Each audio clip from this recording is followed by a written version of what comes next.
দর্শক, রাজধানীর কারওয়ান বাজার থেকে বিস্তারিত জানাচ্ছেন সহকর্মী শাহাদাত হোসেন ইমরান। জি, আপনাকে ধন্যবাদ। যেমনটি আপনি বলছিলেন যে সপ্তাহব্যাপী কিন্তু বাজারে কিছুটা স্বস্তি ফিরেছে।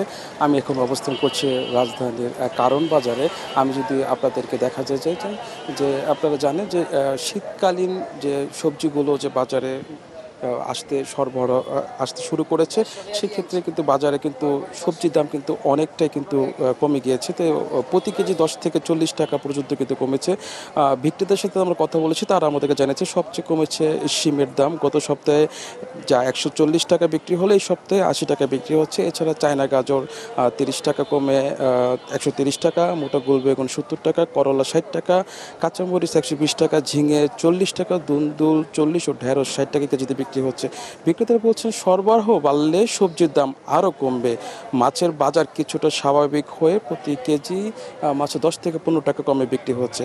এছাড়া আদা, রসুন, পেঁয়াজ ১০ টাকা বৃদ্ধি পেয়েছে। তাছাড়া যদি এটা বলে রাখি যে চালের দাম কিন্তু আগের মতোই ঊর্ধ্বগতি আছে। তো এখানে বাজার করতে আসা আমরা ক্রেতা সাধারণের সাথে কথা বলেছি। ক্রেতা সাধারণ আমাদেরকে যারা জানিয়েছে যে বর্তমানে নিত্যপণ্যের দ্রব্যের যে বাজারে যে দাম কম আছে, সেই যে দাম কমার ক্ষেত্রে বিক্রেতারা যে কোনো সময় সিন্ডিকেট করে কিন্তু দাম কিন্তু বাড়াতে পারে।